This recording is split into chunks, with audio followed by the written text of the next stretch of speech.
Welcome back to my world littered with HOA violations. Today, we will be returning to a long neglected mess of scaffolding, temporary guidelines, holes filled with sheep, chest monsters, and a small lack of direction. Today is going to be all about bringing this area into a cohesive location with proper terraforming, theming, all the good stuff that really makes a build brilliant. Just prior to now, I went ahead and redid the rough guidelines I came up with for pathing to be a bit more interesting, as well as laid out the foundation for the building I also want to get built today. This building is also where we are going to start. What I have planned is probably the most important build in this area when it comes to proper theming, terrain integration, general world building, and ideas for future development. See, what I sort of mean is every piece I've done so far in this village is a bit incohesive. Not a lot of thought has gone into what each building means for the village other than a loose profession idea, as well as what makes a building fun or interesting. Why I think the tavern or the fishing house is a lot better than this red pottery house right here. For this building and going forward, my ideas will revolve around the idea of building a character. I want to put a lot more thought into what this building means to its community, as well as who the people who live in this building are and how they interact with the others in their community. Also how the building interacts with its surrounding area, and a little bit more of that storytelling that I introduced with the plant behind me. This all is going to be better explained once I actually build what I want to. I've got my supplies together, and in a moment you will be introduced to the apothecary. Let that evil time-lapse music roll.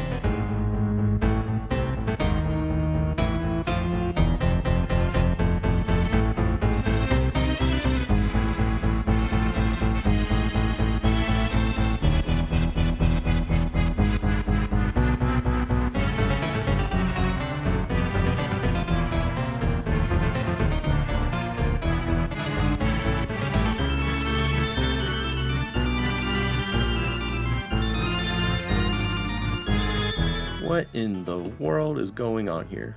Alright, besides weird Minecraft bugs, I think this is pretty cool. I really hope that the concept of building characters is coming through on this one, because like I said, I put a ton of thought into making a character out of this building. I will talk more about the individual who lives here towards the end, but the idea I started with was simply the idea of an old, simple home being retrofitted into a potion brewing factory. I wanted it to feel like the building is full of attachments and additions that sort of feel weirdly out of place. Most notably and clearly the pipes being run all through this thing. What really makes and brings this thing together though, at least, I think, is that roof. When I was designing this thing and looking for feedback, the word that really stuck out to me was whimsical. I'll show an early draft of this guy to show what I mean. There wasn't a ton of color and the building itself looked rather bland other than the piping and mysterious magic potion tank. That idea of whimsy has really changed my mindset on what I can do to improve my builds here. It helped me really figure out why some things I build, while still decent in my opinion, aren't particularly special or interesting compared to the others. So then, with the whimsy in mind, I really got into putting real flavor into this roof. First with giving it a bit of color, instead of a flat color like I usually do, I decided on this real fancy greenish blue to orange gradient that I had seen previously. It's probably one of the easiest gradients to put together, just because copper by itself has a built-in green to orangish gradient, and by using acacia at the top and warped into dark prismarine at the bottom, boom, you got a very smooth orange to greenish blue gradient. That was the first step for my whimsical transformation, in which the color palette of the gradient feels very magical in nature, all being very bright colors instead of my typical washed out shades of gray style gradients I typically like to use. After that, I figured I needed to do something different for the tip of my A-frames. I pretty much always do either a simple closure or maybe a slight extrusion to top off my A-frames, and while designing this one, especially with whimsy in mind, I did not like anything I was doing that was of usual design. So I said screw it, the worst that could happen is I don't like what I try. And so I tried these swirly shapes to sort of wrap up the tips. It's such a little change, but honestly, I think it's an enormous improvement to the whole build. And those swirls gave me the idea to do something similar and bigger, to look almost like a hook instead that can hold a sign shop out front. Sort of the same idea I had with the shrimp hanging out in front of the tavern. this time simply being a potion. I might make a couple changes to its shape or color, but I'm not too sure how I'd do it yet, but I think I can do a bit better with that. Finally, the last addition of Whimsy was the colored smoke, which, with the waste pipes, adds so much character and life to the build. As for other details to point out, the pipes all carry a different color of magical mysterious potion juice, Warped having purple, Crimson having orange, and Acacia having green. And lastly, what I think is my favorite piece that the whole idea was built around, the big magical juice tank. It's a fun little addition that once again puts so much life and character into the building, with its bright colors inside all being sucked into the pipage for the actual potion making process. And I think that's all I got to say for the build as it stands. I'm going to get back to building, hopefully to get the interior done, as well as get a start on the terraforming around the area, which will let me talk more about the actual character of the apothecary, as well as a bit of world building. I'll see y'all again in a second.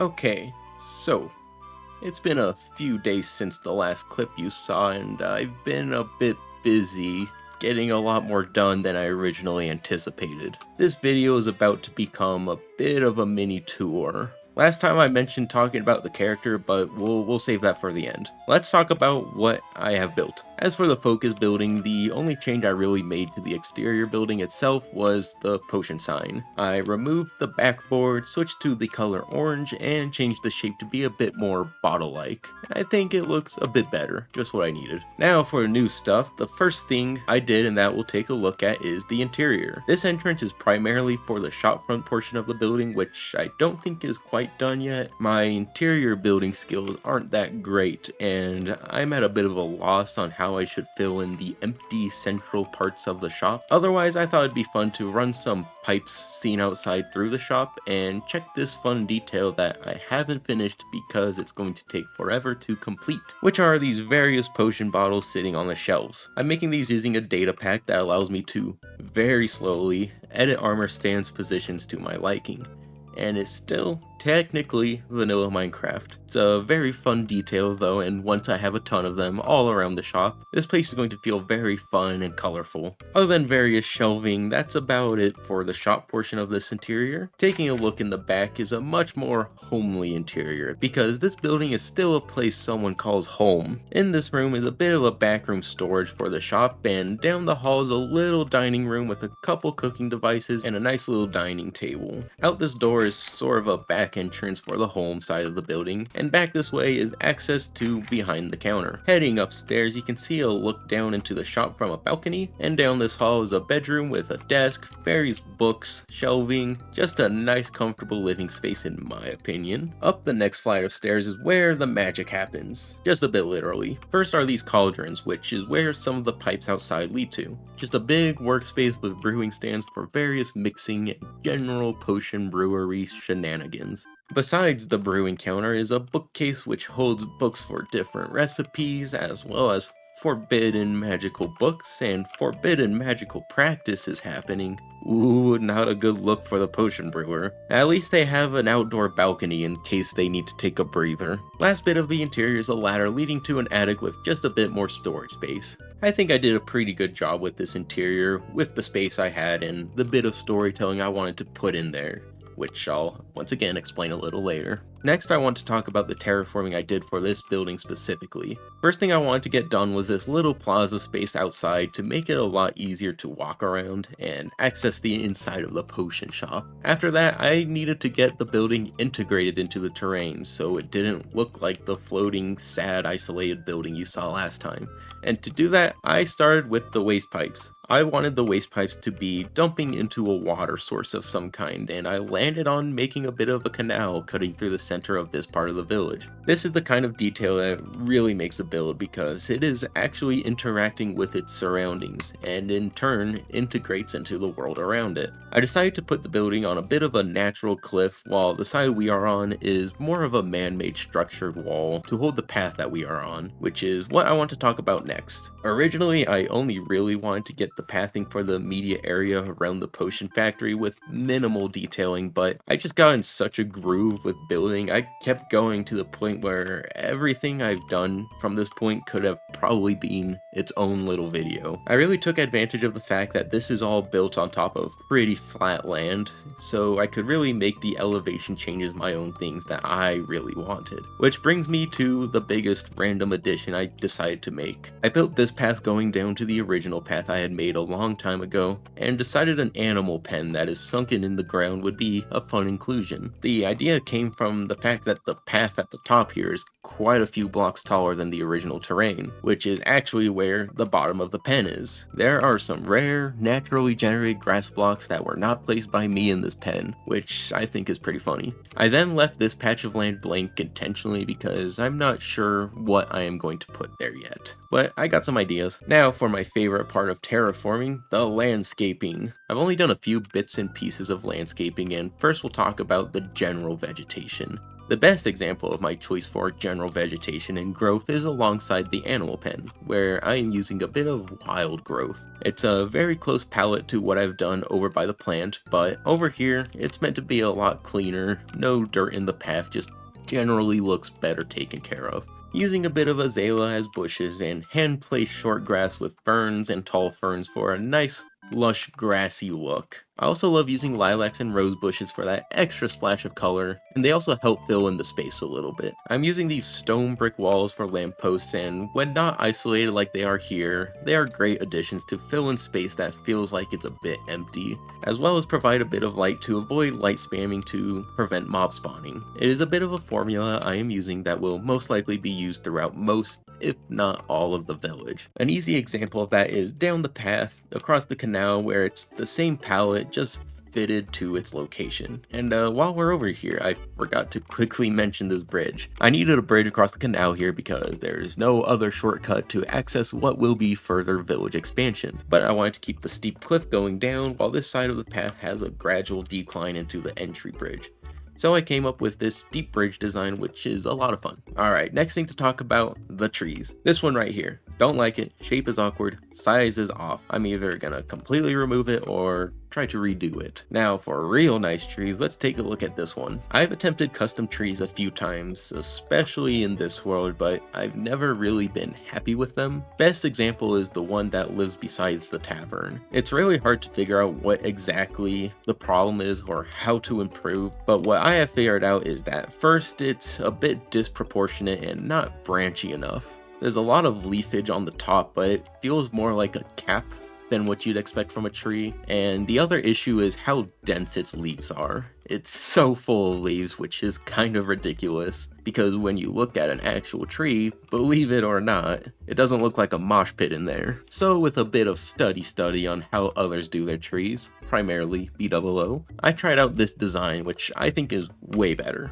I'm not about to go and spam this specific tree style everywhere. I still want to go and build improved various styles of trees, hopefully some that look more like the older one I just grilled. But the changes in techniques I use for this one is very widely applicable to different trees. First big change to think about is branches. I'll get a view of this tree without its leaves to show how branchy it is, but using fences instead of full block logs makes a huge difference, by creating a lot more airspace and allowing me to be more thoughtful of that space I'm using up with more branches. Next was how I placed the leaves. My old go-to leaf placing method was pretty much spam leaf blocks in a controlled manner until it kind of looks like a tree top. Not great. The new strategy involves pretty much reducing spam to 0. Every leaf block placed had at least a tiny bit of thought on its placement, with the goal of having a minimal amount of leaf blocks actually connecting to each other, leaving plenty of airspace. There's a very almost grid-like pattern going on inside the leaves, with as many air blocks as I could get in between them all. It's very interesting and surprisingly fun to build, especially compared to the old spammy method, maybe because it's a lot more involved and actually gets my mind moving, I don't know, but I love it. Down the road are a couple more trees of the same style, and these guys are very interesting. These trees have a specific purpose, instead of being a more trees that fill out the space kind of deal. I only built a couple for now just to exemplify what I'm talking about. And to show my thought process, we are going to talk about illusionary perspective tricks.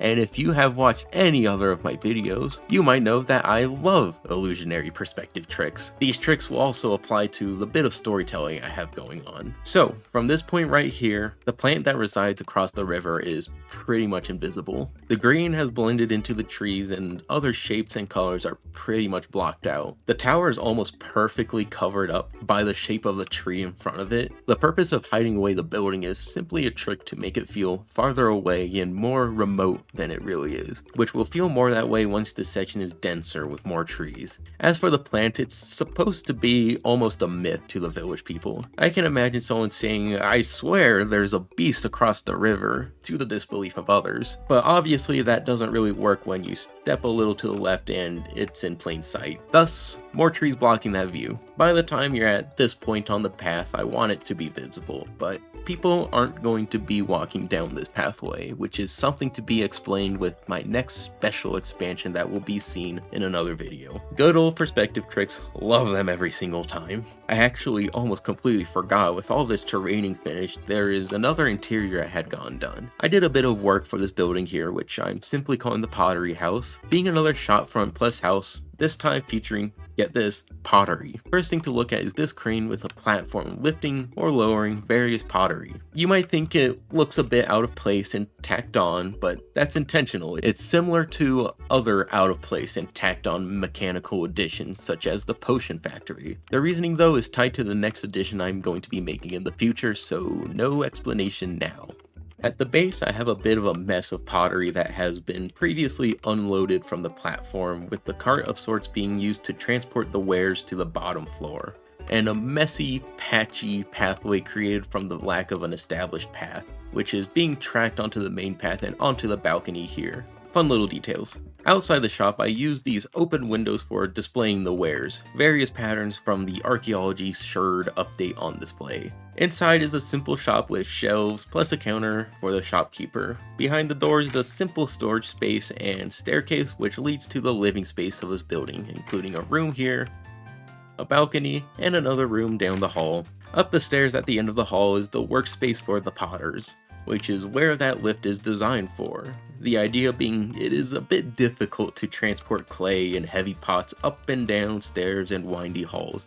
Thus, someone came with this lift design to make the process so much easier for the shopkeepers. Okay, that was a lot, but that's it. I think I got everything. Please let me know if there's something of interest that I might have missed. Before I close out for today, I would like to talk a little bit more about the storytelling, world building, and characters for this village. Previously, I had very shallow ideas of storytelling going into the village. I talked a bit about what was on my mind for the herbalist on the video I made about the building process for that build, quite a bit ago now. There really wasn't much thought into world building, just small ideas. That being, maybe magic is forbidden, the herbalist is an outcast, big scary monster. So then when I started working on the apothecary, I wanted to put a lot more thought into who the character is, why the building is the way it is, pretty much repeatedly asking why.